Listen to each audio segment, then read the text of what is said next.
Hello, my friends. Welcome to the Life Shift podcast. I am here with Maggie. Hello, Maggie. Hi, Matt. So nice for you of you to have me here. Well, I'm thank you ex- for being here all the way, like not quite halfway across the world, but you're on the other side of the pond. right, far away in the Holland, in the Netherlands. I have Right. not been there. It is on my list of places to go, and I hope to make it to the Netherlands at some point, but I don't know when. You will, if you want to. You will. Thank you for wanting to share your story on the Life Shift podcast. For anyone that's listening for the first time, this show really stems from my own personal experience. Like when I was a kid, my mom died in a motorcycle accident with her boyfriend. And at that moment, when my dad sat me down and was like, she's died, my life changed completely.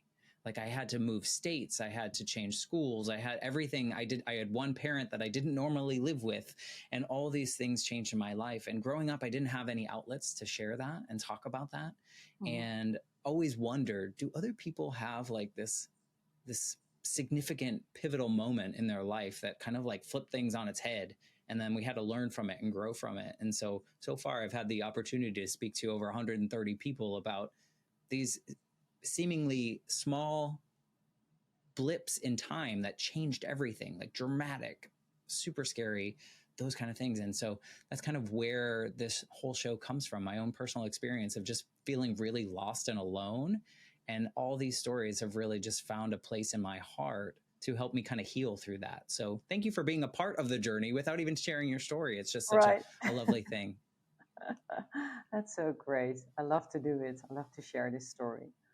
Well, they are important. We were talking before recording of how I think that even if we don't have the same experiences as someone else, when we hear their story, there's some element of their story that can resonate with us and maybe make us feel less alone or make us feel validated in the emotions that we felt at the time, whatever it might be. So I just think stories are so important. We need to share them more.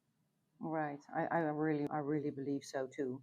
Yeah. I can tell you later a little bit what happened to me when I didn't talk. So I will tell you about that later. Yeah, for sure. Keeping it bottled up is really impactful in a not so great way. I can relate to that. But before we get into your story, maybe you can just like introduce yourself of who you are in 2024. Like who is Maggie now without giving too much away? Okay, yeah, I'm Maggie. I'm a mental wellness and positivity expert based in the Netherlands. I do a lot of coaching, and recently I wrote a book which is called My Journal. It has been released in Holland a year ago and it did really well. So now I translated it in English and I just launched it about a month ago.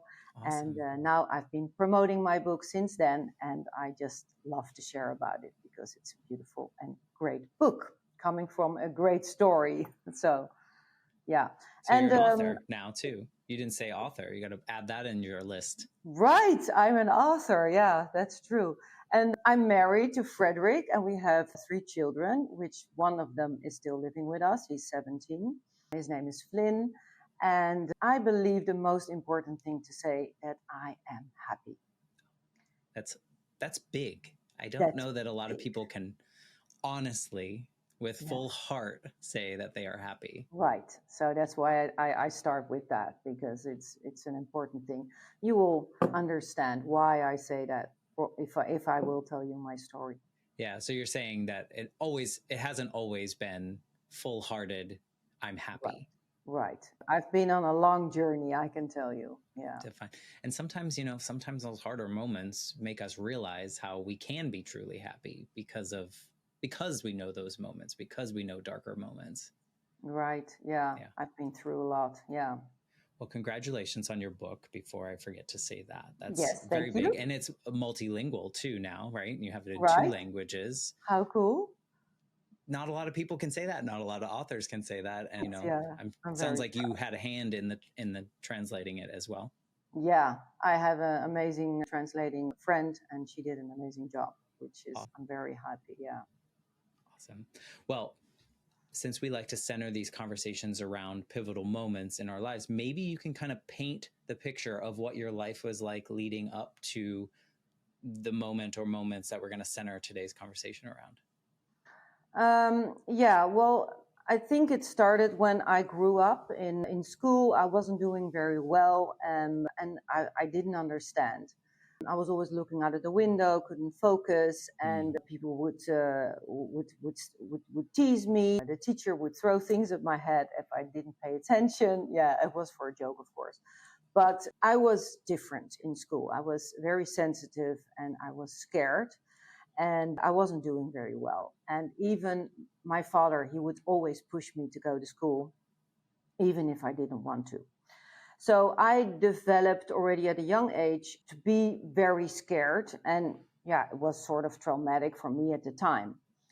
And during this time, during my childhood, I started to develop people pleasing and perfectionism. I can relate.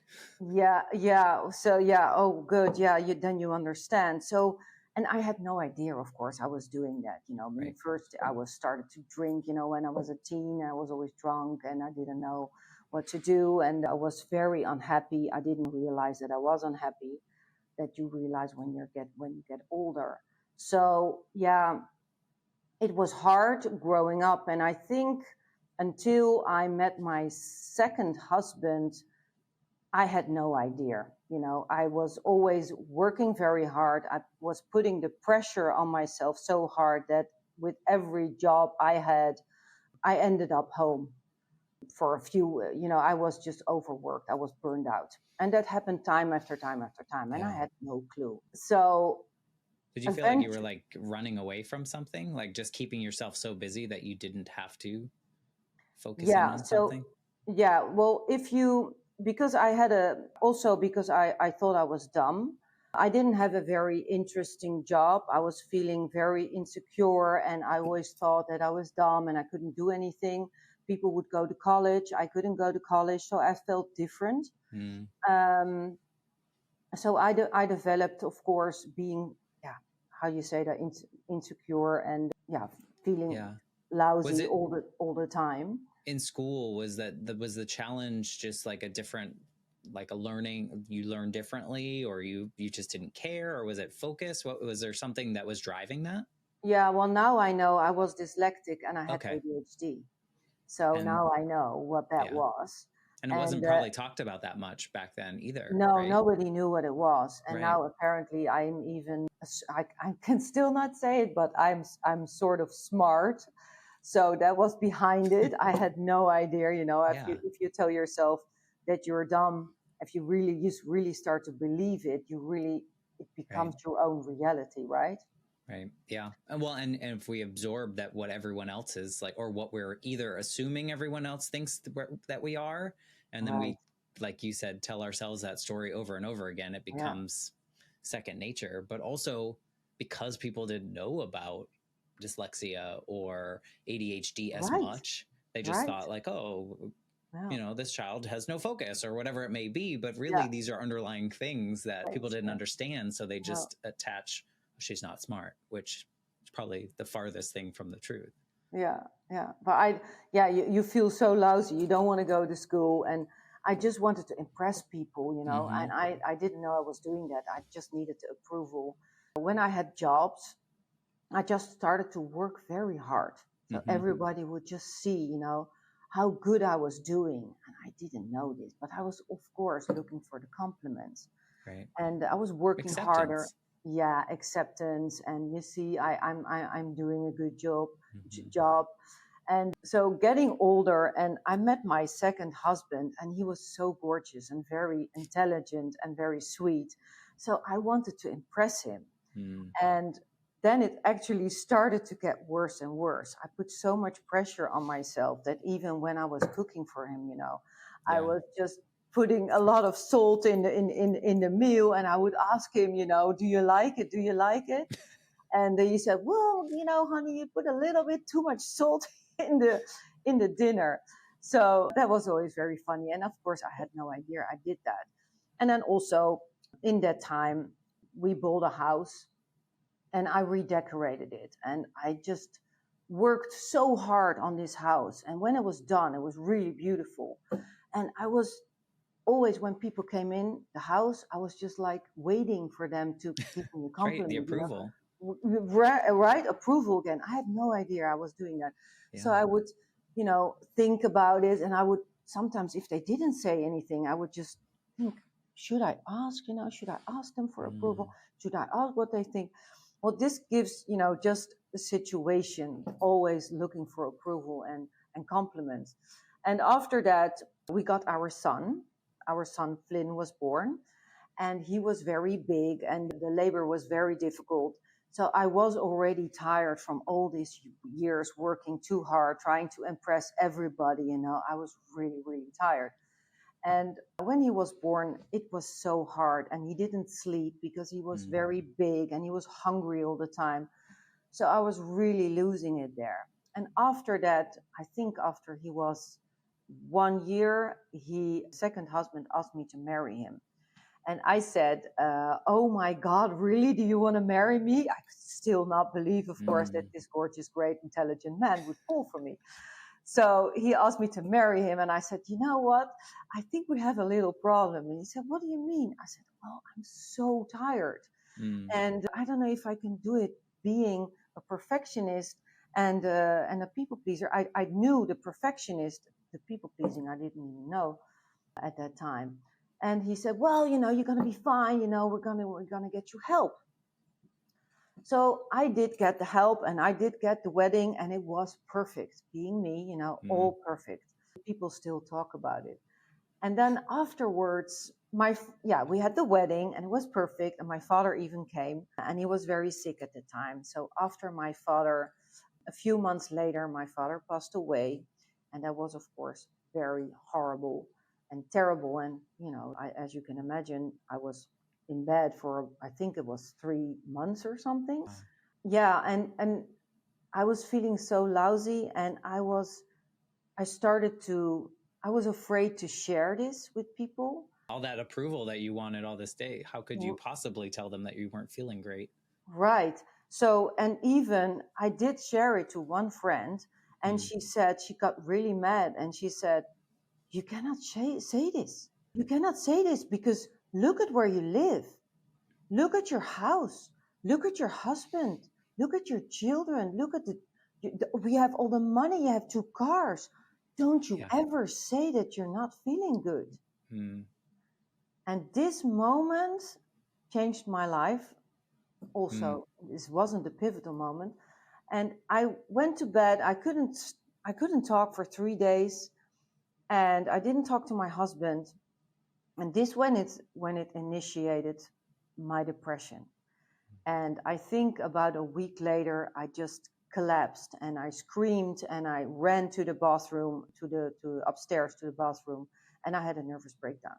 Oh, wow. So yeah, because I stopped You were sharing. holding it in. And I was so ashamed because I didn't know, and I didn't understand what was wrong with me. Why was I feeling so bad? Why was I feeling so down? And of course, my father died. But other than that, I didn't understand.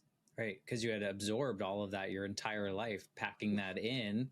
Right. It's interesting, too, because I think of your story and how, your whole life, it sounds like you were looking for this validation, this approval, this you did a great job, this pat on the back kind of thing, which is totally understandable. I totally did that after my mom died. Like, I thought everyone had to be proud of me for them to not leave me like my mom did. Right.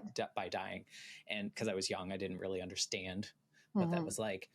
But what was interesting is like the one time you tell, or like maybe one of the few times you tell someone how you're feeling, and she starts to point out all the things that you wanted validation for, like good car, nice, like you have all the things, you have a happy family, you have a nice house. And you probably felt like crap after that conversation too, because it's like all those things, and they're not making me feel the way that I wanted to feel. Guilty, so it's like this messed up part in our head that you're like, wait, these things are not working together anymore. Right. Yeah. I can imagine how that would I can imagine how that would lead someone into depressed feelings or depression or whatever you kind of led into. It makes total sense to me, because it's like my whole life I've been chasing this, and then once someone validates it, it feels negative. So now what? Yeah. Now what? Yeah. Well, then I just collapsed. And then it started this circus, as I always call it, of 7 years, depression and Mm, burnout. Yeah. So we started to diagnose. They started to, because just wanted to know what was wrong with me. So mhm. I went to the doctor and I said, okay, let's go here, because I just wanted to understand what was wrong with me. So they started to test me and I got a diagnosis, and then I went into therapy and they got me pills. And the Did that thing help? was, yeah, it was horrible. And the thing was, it made me only feel worse every time. So I was this good girl because I always wanted to do my best, and I love experts. I said to my husband, I said, okay, we're going to figure out what's wrong with me, and then we go to the best doctor there is. That's why I wanted the diagnosis. And then if we go to this doctor, then he will just tell me what to do on a note, and Right. I will just do that. Work And I'll hard, be good. and I'll be good, right? Yeah. And I'm off again. But that didn't work that way. So Yeah. I got, diagnosed, and after diagnosis and therapy after therapy, and it got only worse. Even I had my attempt on taking my own life. Um, Yeah, it didn't work. I always say I'm very happy, of course, it didn't work. yeah. But Well, sometimes you get to this place where you're just like, okay, because like you just said, you're like, these are experts. They should be able to give me something, because we've been conditioned in the way that like there should be an easy fix to everything, right? Like there's a right, right and a wrong, and we can yeah, get the answers and we can move through it. And then when you get the answers and it doesn't help and it makes it worse, I can imagine how much despair that puts you into, or any human that has these feelings. So I'm sorry that you had to go there. I'm glad that you failed at it, yeah, I'm you too, of know, course, yeah, and not a perfectionist at all parts. So, yeah, right, that's really right. challenging. That's it, yeah, but that's also a good joke.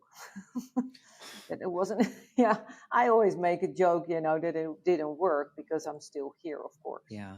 But in that time also, I was doing therapy after therapy, and I told my husband, I think it was after 4 years, I had a new diagnosis, and I said, okay, and they wanted to put me in again in another therapy.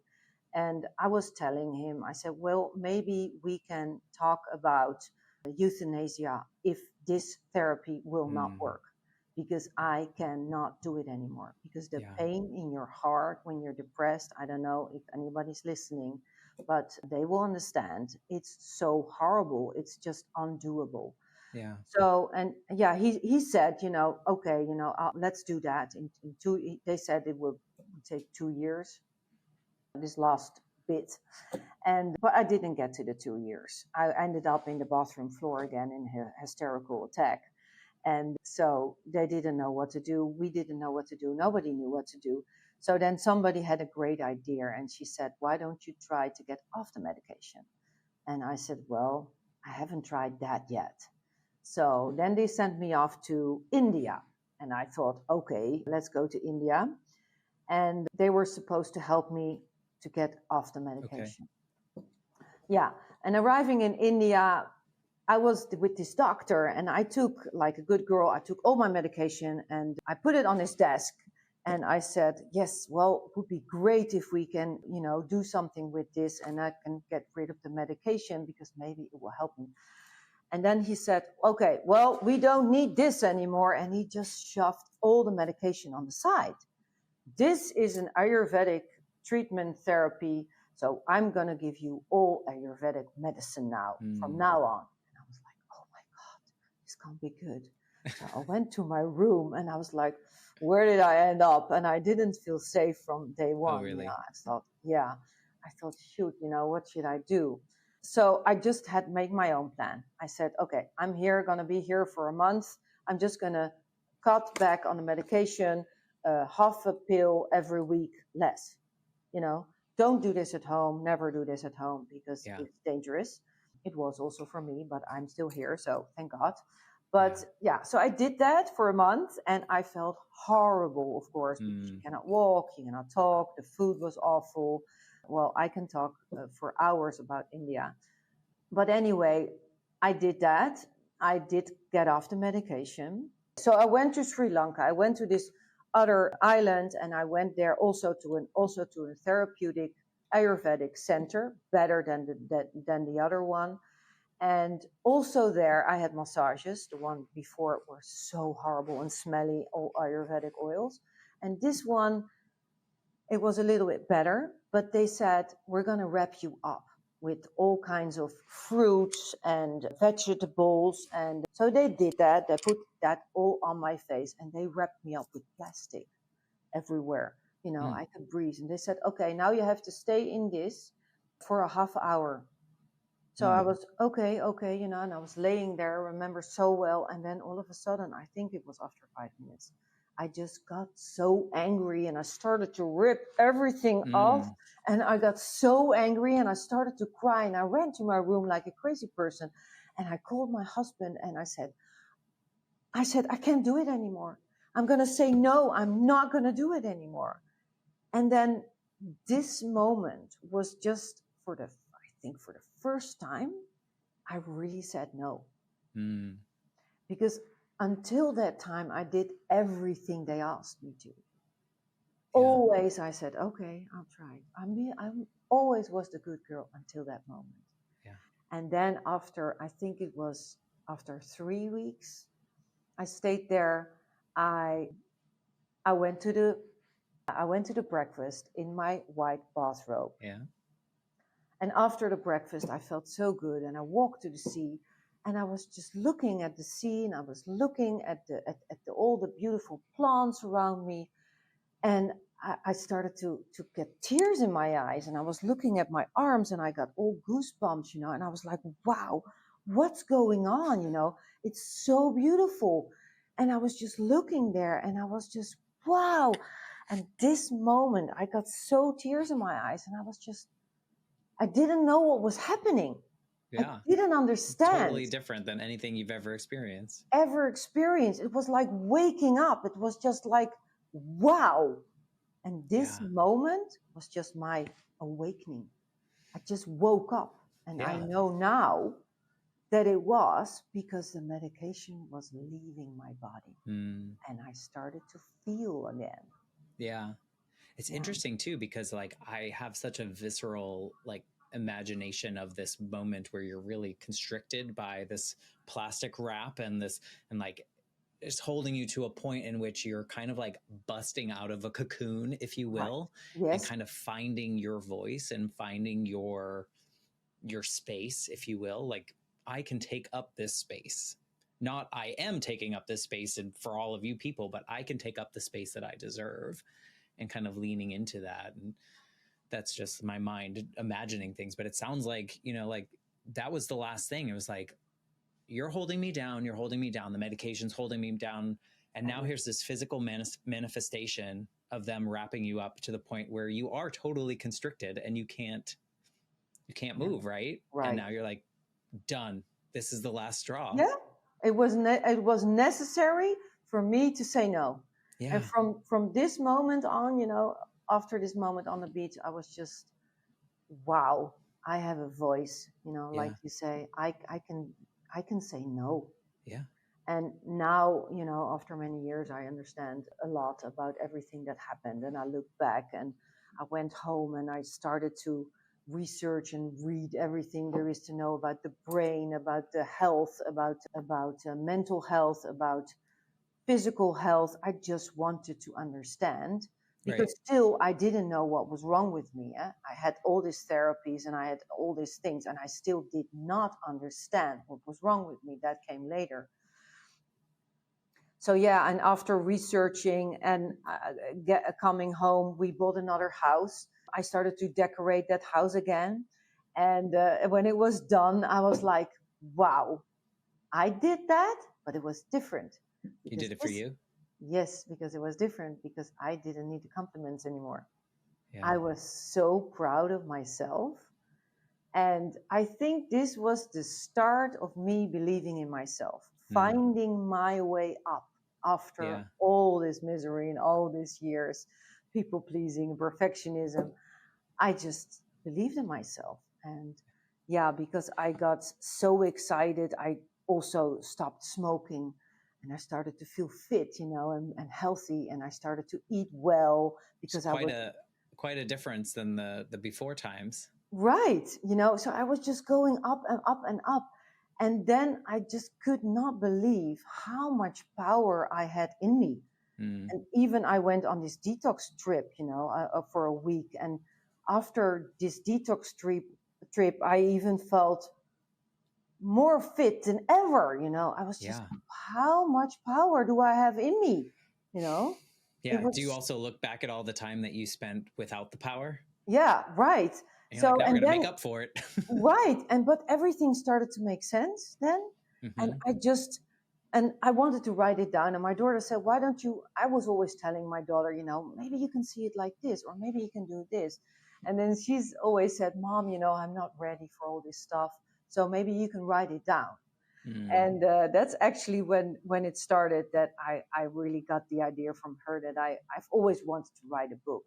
And in that time, it was COVID, and many people were in distress and not happy. And I was feeling so happy. So I was just thinking, I have to do something with all Yeah. the people that are not in a good place. What can I do that they can do at home? And then I just developed this method because I wanted it to be easy. I wanted it to be fun. I wanted to be accessible and nice. And so first I had the method, and I thought, okay, let me think here. They have to be open for it, because if you're not open, you cannot change anything.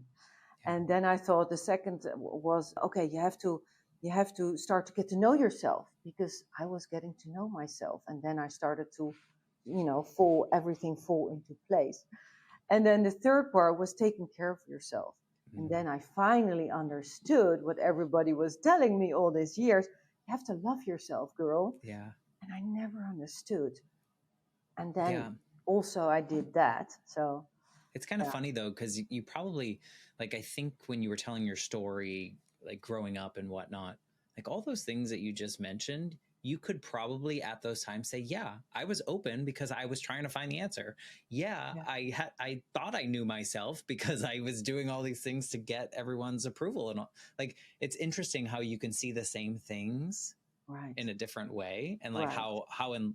I guess not enlightenment, but like awakening, as you put it, can kind of change the perspective of things, because Yes. sometimes it's just the perspective that we're looking at things Yeah. that changes things. Even like your childhood experiences of like now knowing that it was dyslexia or ADHD or both changes that whole perspective of how like you probably look at that younger version of yourself. Right. Right. Yeah. Completely. And the cool thing is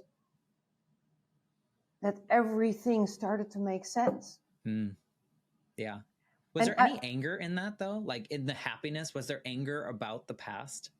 in the beginning, yes, I was Yeah. very angry at all my doctors and therapists and everybody. Very. But then I went to this amazing person, amazing coach I had. And in the beginning, I always thought, I'm different. And with me, it Mm-hmm. doesn't work that way. Or I probably have something very, somebody nobody understands yet Right. or something. I didn't know, because he was saying all these things. I didn't believe him. Mm. In those 6 years I was bad, 7. Yeah. And after that I came back to him, and then because my perspective changed, and I saw everything different. And then That's he so started to interesting. explain everything about, who are you blaming, Yeah. and about the approval, and about needing, and how you look at the world, and how you look at yourself. And then everything started to fall into place. Yeah. It's fascinating. I had a similar experience. Like, my mom died when I was 8. And so it was late 80s, early 90s. People weren't really talking about grief as much as we do now. We weren't really talking mental health, especially kids. Like, I think a lot of people just assume that kids just bounce back. They'll be fine. Everything will be okay. Right.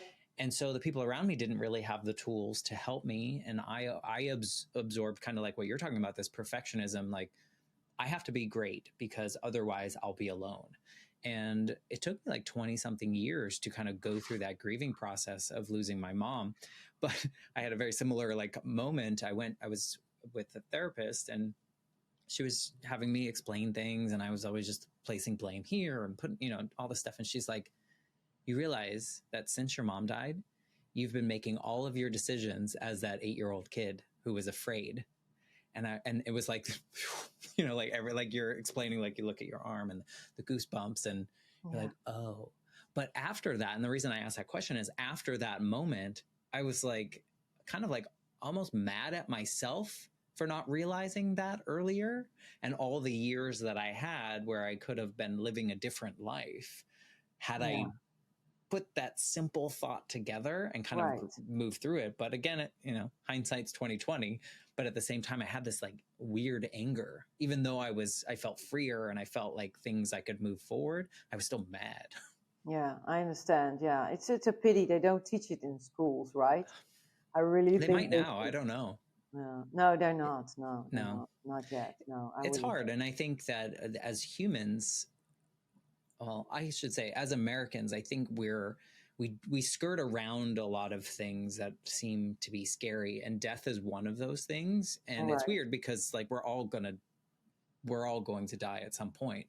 And so if we could embrace it a little bit more, not like actively seek it out, but just talk about it and experience it with the people around us and lean into those moments. Like having lost my mom in that way, when my grandmother was diagnosed with cancer and eventually passed away, I did everything right. Like I felt like I had the conversations. I sat by her bedside for her last 96 hours and did not leave. And like, those were the things that I needed to do. And I almost like wish other people could have that experience, because it's as sad as it is, it's beautiful. Like it's just this beautiful experience. And so I think more people need to lean into just talking about the hard things. Right. Like your friend that told you to keep it down. Yeah. Right. Yeah.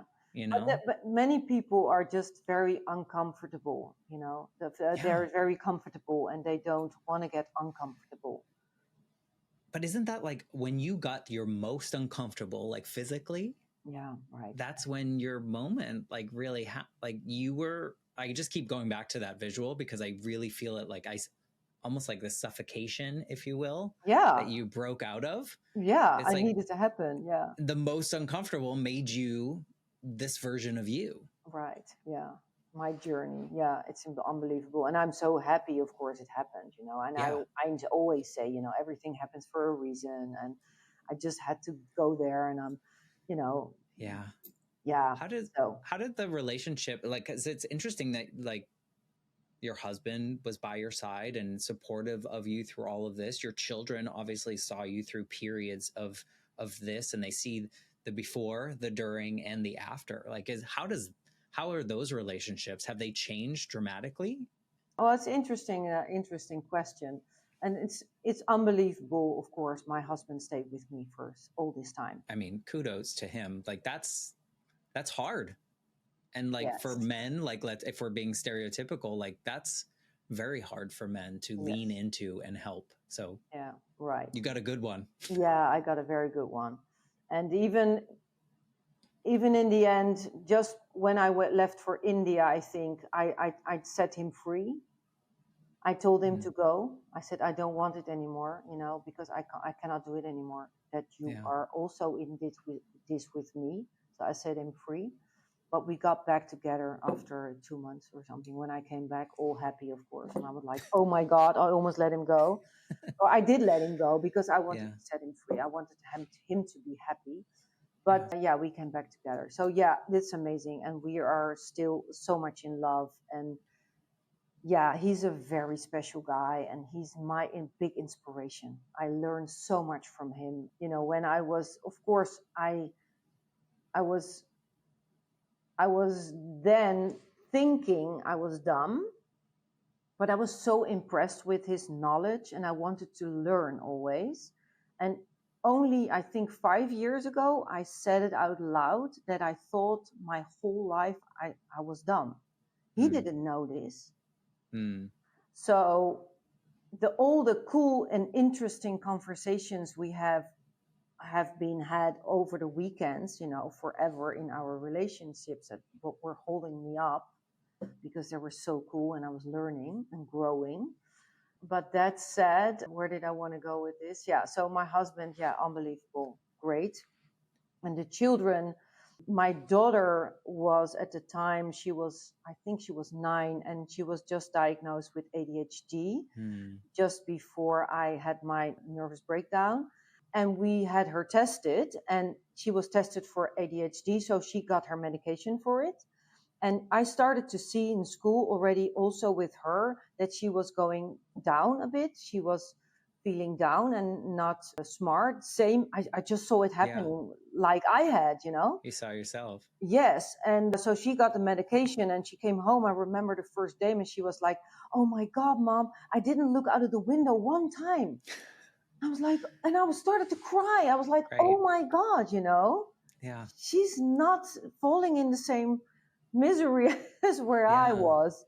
So Well, that also was too, so, like the sadness of like, I wish, like I wish the younger version of Maggie had that solution. That's all you were right. looking for, is Yeah. just like the answer, like Yeah. that you weren't dumb. It had nothing to do with your intelligence. No, isn't it weird that you And your thought whole that? life you had this fixation on it, if you will, because Right. Yeah. I you always didn't felt know. less. And yeah, I wanted Yeah. to, oh man, I wanted to prove so much. So that was my daughter. And she was staying at a friend's house a lot when I was, hospitalized. I was in clinics, and she was staying at a friend. So she was good. And I think because of her medication, and she was in the lift with her school, I think that helped her through all this difficult time. Yeah. And then my son, I think he was only 2. So when I got back, I think he was already, well, I don't remember exactly how old he was, but I was most worried for him, because I thought, oh my God, what happened with him, because I left him, right? Right. Yeah. And I wanted to do everything I could, of course, to make him with the best experts. So when I came back, the first thing I did, I was just looking for therapy for him, and I did that, and I went to therapy with him for 2 years, and I can say now, he just turned out into this amazing, beautiful person. Yeah. So smart and so kind, and both of them are so unbelievably smart, fun. I can think, imagine. yeah, I I can think also, imagine. yeah, Go because ahead. also maybe because they were in so much pain when they were young, and they realized that it's not normal to have a normal life, because they have been, how you say that, been through so much, that they're very grateful that I am now in a good place. Yeah.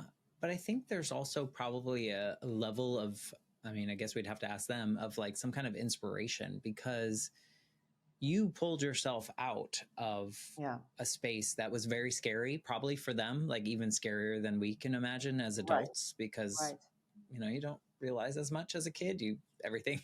There's a lot less dots to connect, right?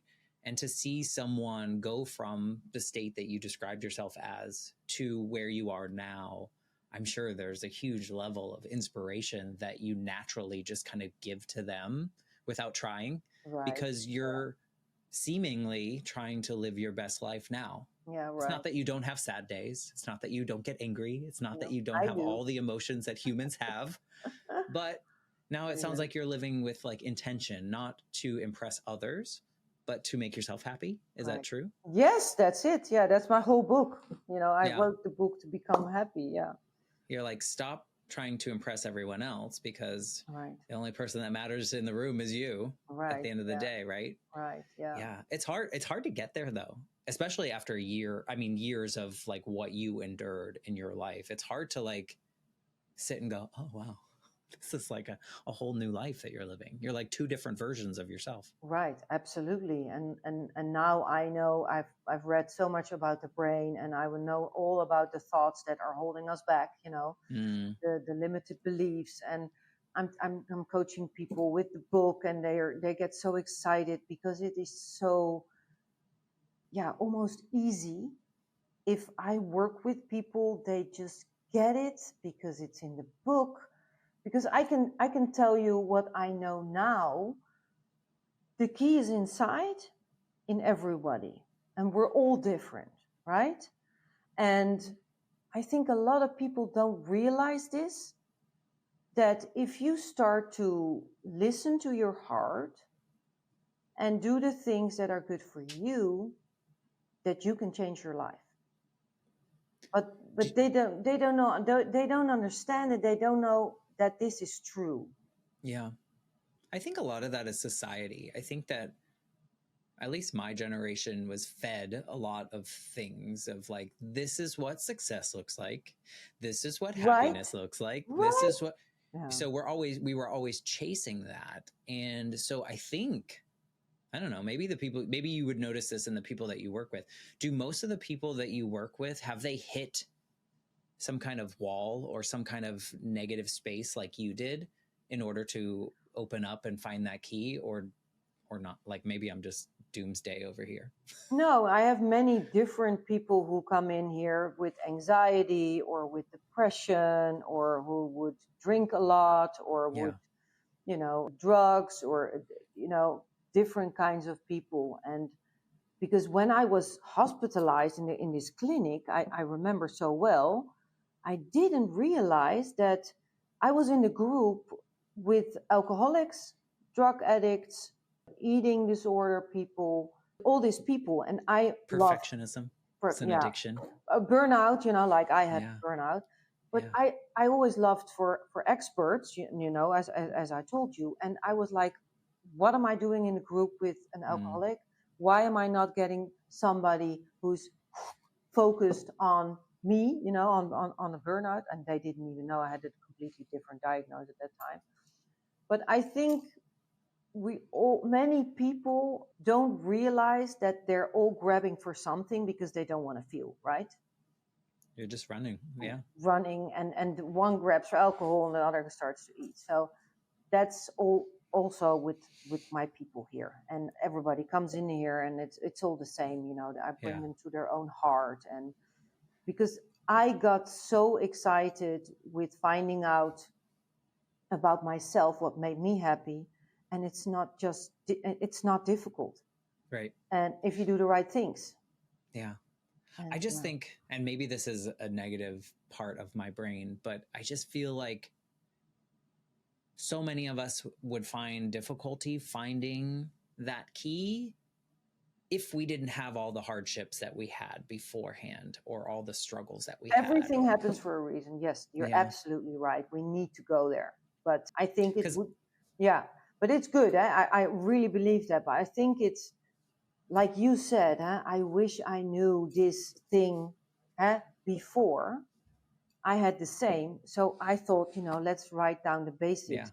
Because I didn't just write the book. It's a journal. I can show you quickly. It's a journal.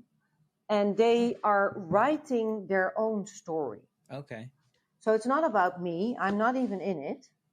And I can show you, maybe I can show you. So it's all questions. Oh, okay. So it's like this journal, and they're getting all these questions. So what's happening? They will write their own story, their own manual. But they have to be open, like you said. They have to be open. Right. So the first one is have to be open. Yeah. Because if you're not, you're just going to make one up. You're going to write things that you think other people would be impressed by if they saw it. Yeah, right. Isn't that the comparing one? Yeah. No, but they have to be open, because if nothing changes, and they have to want to change. Are they willing to change? And then, do you think if you had the key as a child, and you knew that it was dyslexia, and you knew it was ADHD, and you had the key, and the medicine was given to you, and things had changed, do you think you would be this version of you? Do you think you would be who you are right now? I know you say everything happens for a reason, but I'm wondering, do you think that your path would have gone somewhere totally different? Yeah, for sure. Yeah. So in a weird way, is there a gratefulness for the challenges that you experienced to bring you to where you are now? Maybe gratefulness is the wrong word, but no, I'm grateful every day. It's just so important, because maybe it's because I've been so deep, in so much pain, and it's really like this. And because you have experienced that, I am now, of course, in this superpower feeling, because I've been in the worst, So Yeah. Yeah, I have this Yeah. conversation with a lot of people. It's really challenging for me because, I would never want my mother to die in the way that she did. I didn't want her to die. But since that happened, I am grateful for the experiences that have come because of that Right. really hard, tragic moment that I can't change, but I would change. Of course. Yeah. But Yeah. I also know that had she not died, we would not be having this conversation. Right. I would not be who I am. I would not be where I am. So it's a weird thing, but I also think that I'm happy that I am the way I am, but I know it's because of something Right. Yeah. that happened way back then. Right. And it sounds like you probably feel it's the similar. same. Otherwise, I would have never written a book, and I would have never been so proud of myself, and I feel so good. And even the children are involved in this whole thing now, and they always support me. I'm and sure they're very proud of you. Yeah, they're very proud. Yeah. I remember when I stopped smoking. They were like, because, finally. because they hated me smoking, and that was the one thing that didn't work when I was away. Stopped smoking, so I came back and I still smoke, and that was one thing I really wanted to do. As I think it was 1 year later, and I stopped smoking, and they were so proud. They baked me this cake, and they were like, "Mom, you did it! It's so cool." Oh my God, Good how on you. that changed your life, my life. Stop smoking. Yep. Yeah, you saved a lot of money. So I like to kind of wrap up these conversations with a question that's not, it can't really happen. But if you, this version of Maggie right now, could go back to the version of you that was laying in bed for 3 months after your father passed away, and you were holding everything inside, you decided to share it with someone who told you to keep it down. You have everything. Everything's perfect on the outside. Is there anything you want to say to that version of Maggie laying in bed, based on what you know now? Yeah, I wanna, comfort her. Poor you. Poor you. You believed your thoughts, and because I was going in my mind about, oh my God, you see, I'm not good at anything. Oh my God, you see, I'm a bad mother. Oh my God, you see, I cannot do anything. Oh my God, I'm a terrible person. I don't know what I said. It was so horrible. You see, I'm so spoiled. Yeah. It was, and I just wished for her. She needed a hug. Yeah, need a hug. You poor girl. Yeah. So you probably wouldn't have listened at the time either, because you were so involved in that space. It's really dark. It's a dark space to get into, and it's hard to get out, but you got out. And I think that's, right. Like you said, we all have the key within us. It's a matter of finding it and having the confidence to find it, and then to be open to whatever it can unlock. If we're going to go with this key metaphor, right. If people want to check out your book, or they want to get in your circle, they want to get in your orbit and connect with you, what's the best way that people can find you and find what you're doing? My website, of course, maggiesway.nl. And I have an Instagram account. They can follow me at maggies.way. And I think the easiest way for them is to order my book through Amazon. They can just type in Maggie Maris and my journal. By finding yourself, you will find your happiness. So that's easy to for them to order the book. Awesome. We will put the links to all those things. So if you're listening and you want to connect with Maggie, you want to check out her book, we'll put the Amazon link, and we'll get your Instagram link, and then we'll get your website link on there for them. So you can just go ahead and click on that and connect into Maggie's world and see what she's doing, and see how she's kind of finding the way to live her best life every day. It sounds like that's the goal, right? Yeah, right. That's everybody's goal, right? Well, thank you for sharing your story in this way and kind of inspiring people through real life situations, which, it's not all sunshines and rainbow, right? Like there's a lot of moments in our lives that we should be willing to share. And I'm so glad that you're out here sharing your story in the way that you are. So thank you. Yeah. And I really hope that it comforts people, because I've been so depressed, and I got out, and I wrote a very good tool for people to get out if they're open to do it, and they write their own manual and their own story. And I really wish that for everybody, because that's my ikigai at the moment, my passion, my mission to share my story with everybody. and to give them the power to continue and to not give up, because that's very important. That's the key. Keep going. Yeah, keep going. You're gonna find it. Find your answers. Yes. Well, thank you. And thank you all for listening. And if there's something that Maggie said today that you think someone in your circle needs to hear, we'd love it if you would share this episode with them.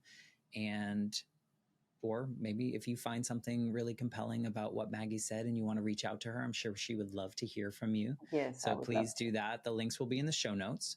And with that, I'm going to say goodbye, and I will be back next week with a brand new episode of the Life Shift podcast. Thanks again, Maggie. Thank you so much, Matt, for having me.